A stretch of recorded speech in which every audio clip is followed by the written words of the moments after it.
अस्सलाम वालेकुम गाइस, मेरा नाम है अली और मैं अपने channel daily horror stories by Ali से आपके सामने मौजूद हूँ। मैं उम्मीद करता हूँ आप सब खैरियत से हैं, खुश हैं और आपकी ज़िंदगी अच्छी गुजर रही है। आज थोड़ा सा मेरा गला ख़राब है, तो गाइस प्लीज़ दुआ करें अल्लाह मुझे सेहत दे। और बाकी जिन लोगों ने अब तक मेरे चैनल को सब्सक्राइब नहीं किया वो इसको सब्सक्राइब कर लें, लाइक करें और अगर हो सके तो शेयर करें। और गाइस वही रिक्वेस्ट कि जब आप मेरी ऑडियोज़ को या अपलोड्स को सुने तो बराए मेहरबानी 1-2 मिनट के अंदर अंदर लाइक कर दिया करें। आपका एक लाइक मेरे लिए बहुत इंपॉर्टेंट है, तो जिन लोगों ने अभी तक लाइक नहीं किया वो इसको लाइक कर दें।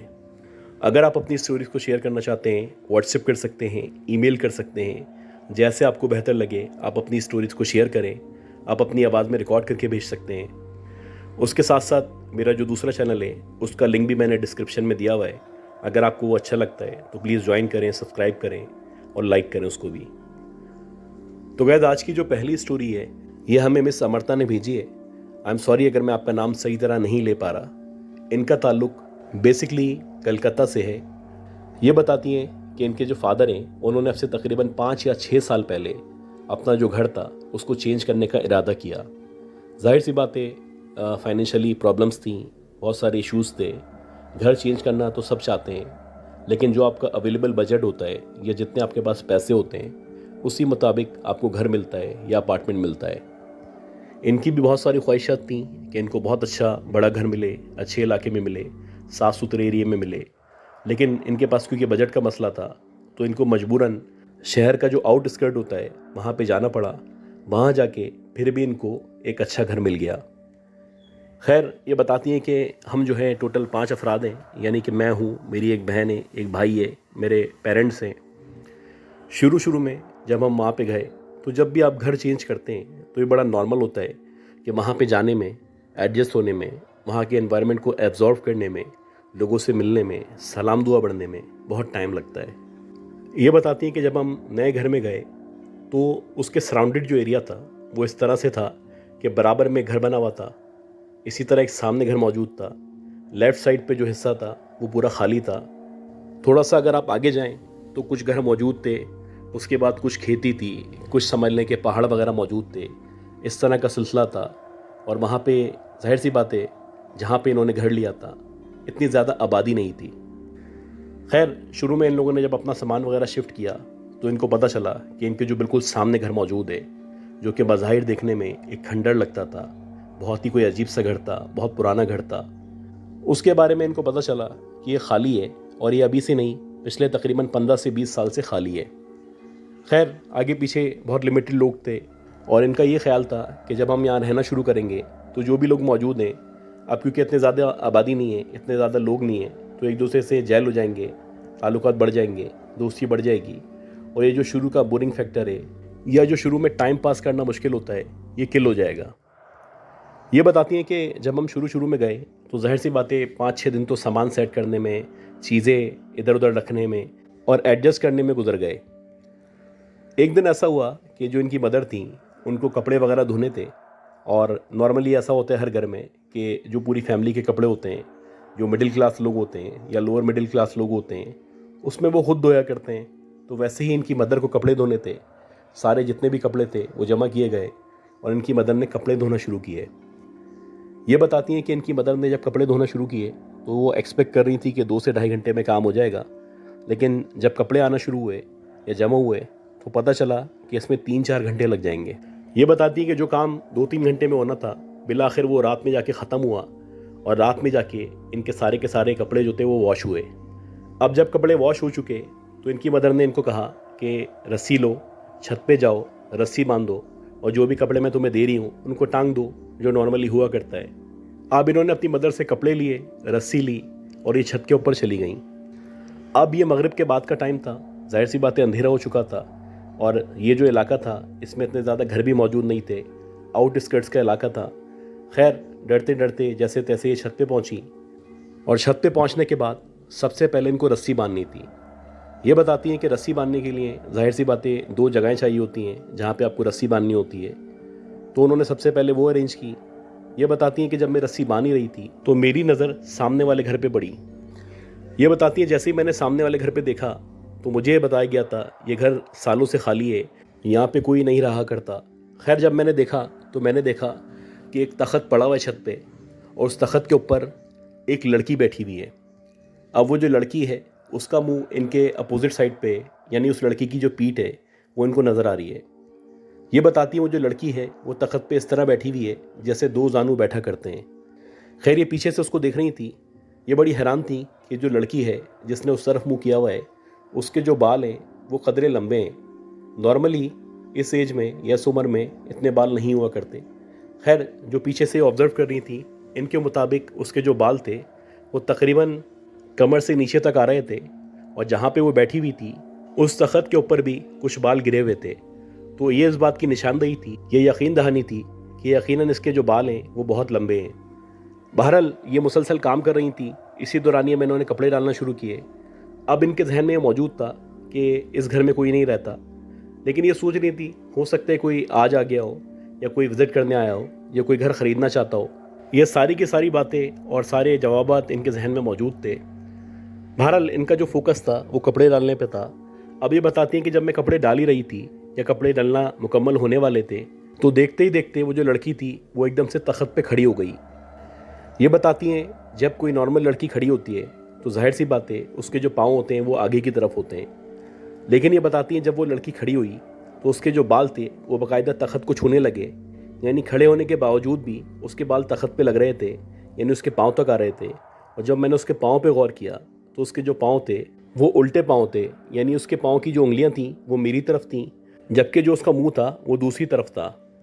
ये बताती हैं कि जब मैंने उसके पाँव को देखा तो मुझे एकदम से धचका लगा या एकदम से मेरा दिमाग ने क्लिक किया कि ये जो मैं देख रही हूँ ये नॉर्मल नहीं है।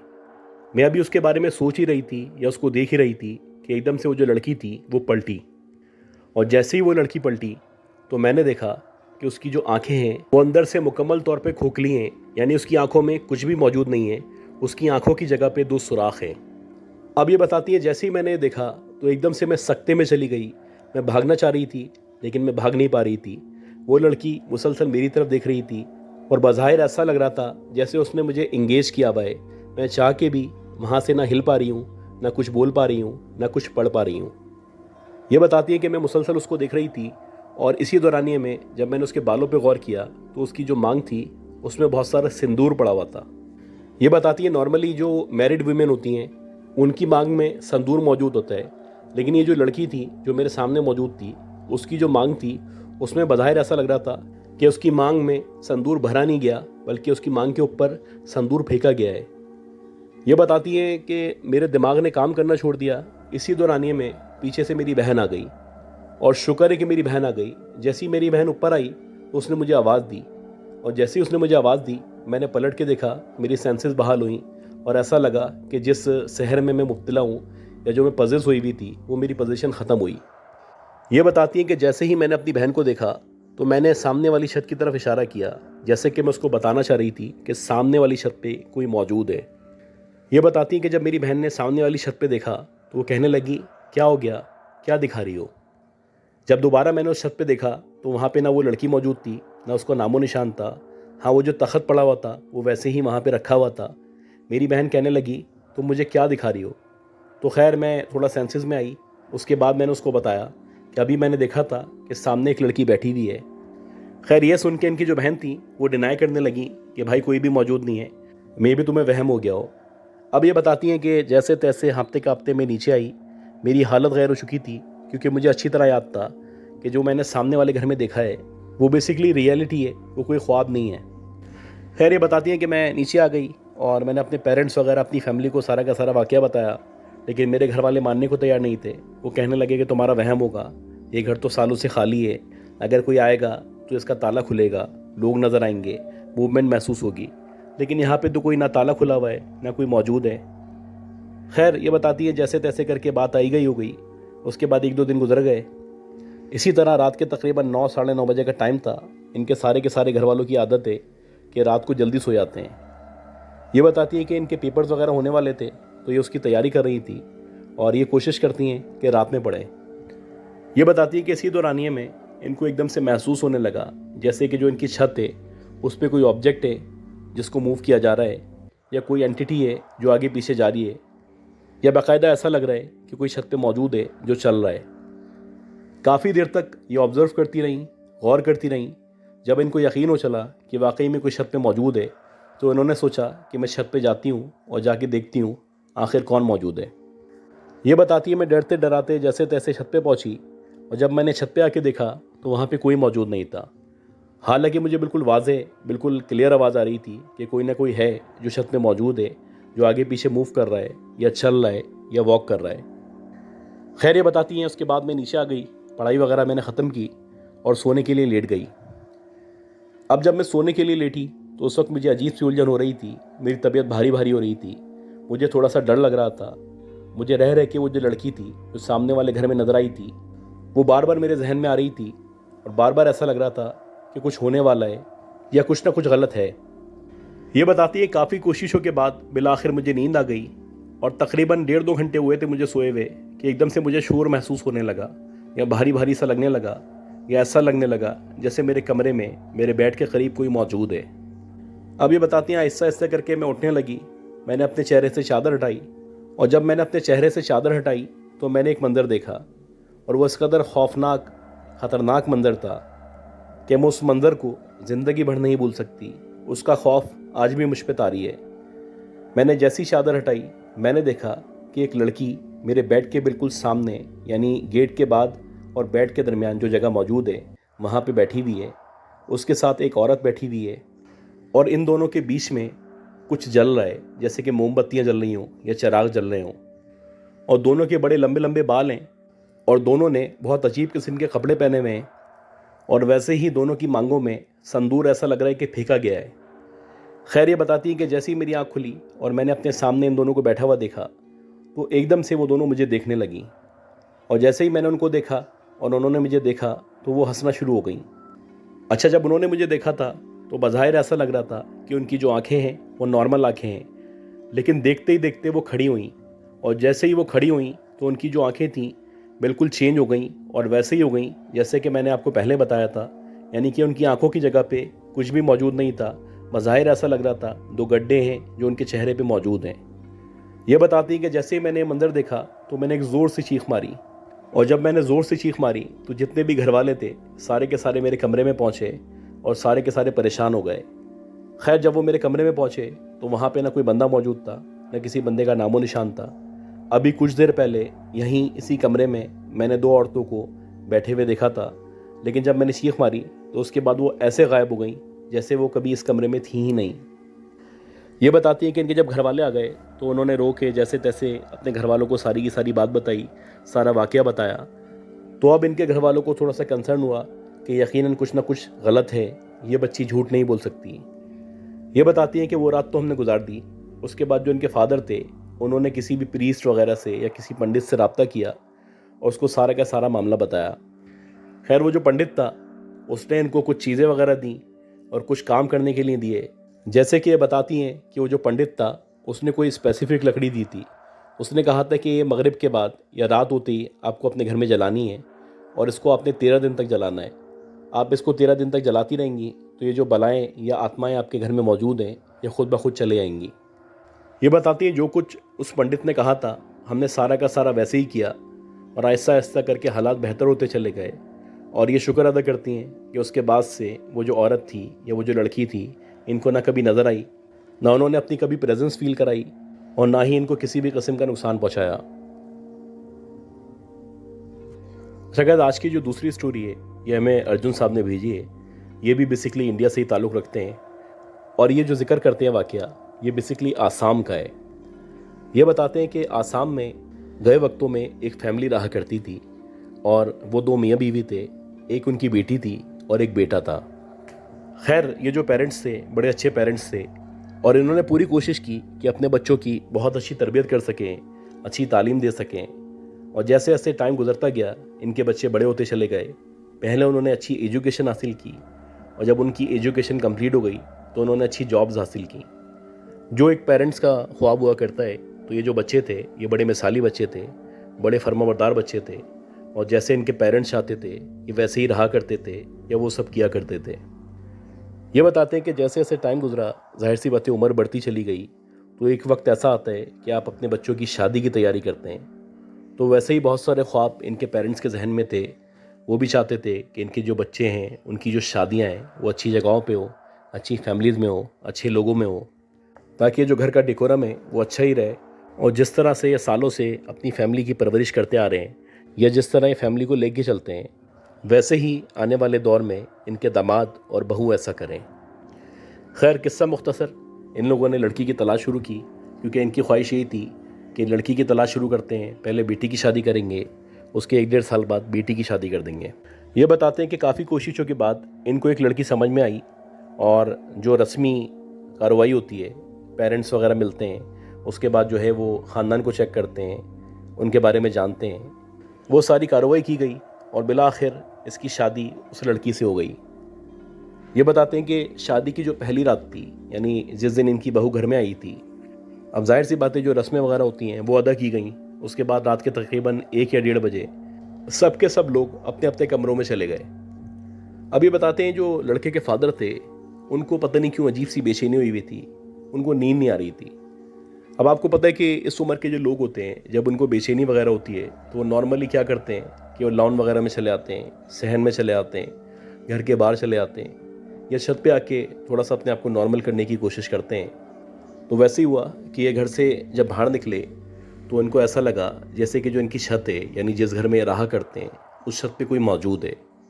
और जब इन्होंने गौर किया तो इनको बाकायदा ऐसा लगा कि कोई लड़की है जो छत पे मौजूद है। अब जब इन्होंने लड़की को देखा तो ये बड़ा हैरान हुए। मेहमान तो आए भी थे, रुके हुए भी थे, लेकिन इतनी रात में किसी लड़की का छत पे जाना एप्रोप्रिएट नहीं था।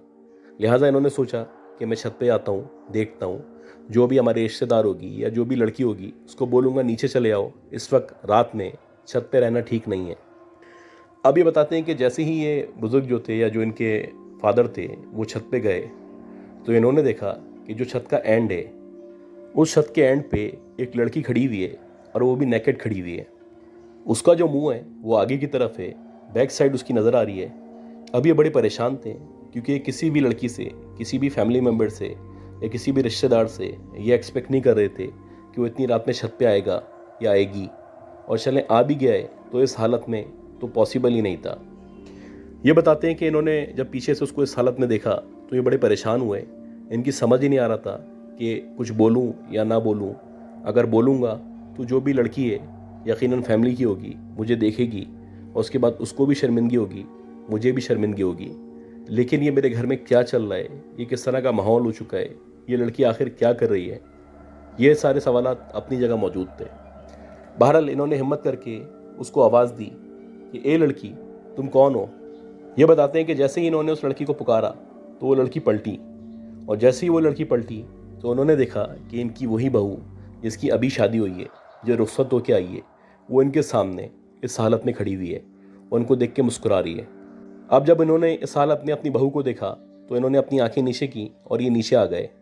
इनके पसीने छूट रहे थे, ये बहुत परेशान थे कि आखिर ऐसा क्या हो गया है कि जो मेरी नई नवेली बहू है वो इस हालत में छत पे मौजूद है।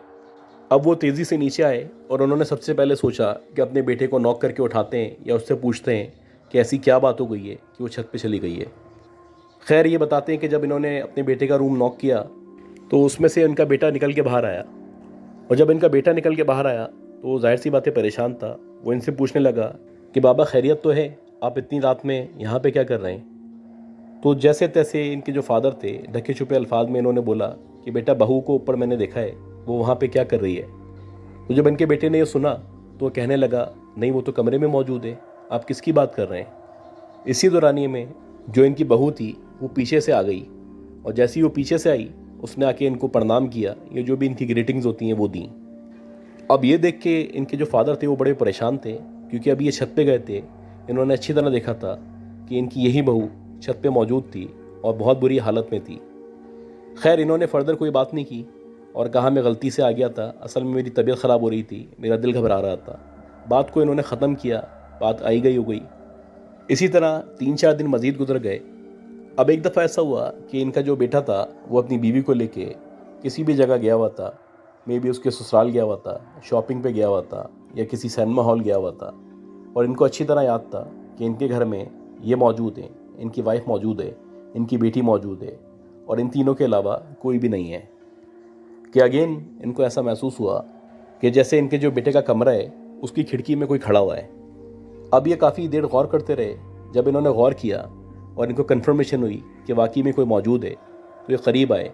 जब ये करीब आए तो इन्होंने देखा कि इनकी वही बहू जो अभी इनके बेटे के साथ बाहर गई थी वो उसी कमरे में खिड़की पे खड़ी हुई है और उसी तरह उसी बुरी हालत में खड़ी हुई है। अब ये देख के इनको कंफर्म हो चुका कि कुछ ना कुछ मामला है, लिहाजा इन्होंने घर में किसी को नहीं बताया और करीबी जो इनके जानने वाले थे या जो भी पंडित थे उनसे रब्ता किया। ये बताते हैं कि जब उन पंडित से रब्ता किया गया, उनको दिखाया गया, तो उसने बोला कि मैं तुम्हारे घर का विज़िट करूँगा, उसके बाद मैं कुछ बता सकूँगा। खैर वो जो पंडित था इनके घर आया और वो उस टाइम में घर पे आया जब इनकी फैमिली में कोई भी मौजूद नहीं था। ये बताते हैं कि जब पंडित ने पूरा का पूरा घर चेक किया तो उसके बाद उसने बताया कि यहाँ पे बहुत बुरी आत्मा मौजूद है जो आप में से किसी के भी रूप में आपको नज़र आ सकती है। लिहाजा मैं कुछ चीज़ें आपको दे रहा हूँ, ये चीज़ें आपने अपने घर में लगानी है और कुछ आपको पढ़ने के लिए बता रहा हूँ, ये सब कुछ आपको पढ़ना है। अगर आप इसको 41 डेज़ तक कंटिन्यू रखेंगे तो आपके घर से इस तरह की आत्माएँ या इस तरह की शरीर चीज़ें निकल के चले आएंगी। ये बताते हैं कि जो कुछ उस पंडित ने बताया था वैसे ही इन लोगों ने किया। ग्रेजुअली इनके घर के जो मामलात थे वो बेहतर से बेहतर होते चले गए और जो भी नेगेटिव एंटिटी इनके घर में मौजूद थी वो भी वहाँ से चली गई। तो गाइस मैं उम्मीद करता हूँ जो भी स्टोरीज़ मैंने आपको शेयर की हैं ये आपको पसंद आई होंगी। अगर आपको ये स्टोरीज़ पसंद आई हैं तो प्लीज़ मेरे चैनल को लाइक करें, सब्सक्राइब करें, शेयर करें। दुआ करें कि अल्लाह हम सबको सेहत दे, ज़िंदगी दे, सलामती हो और अपना ख्याल रखिएगा। अल्लाह हाफ़िज़।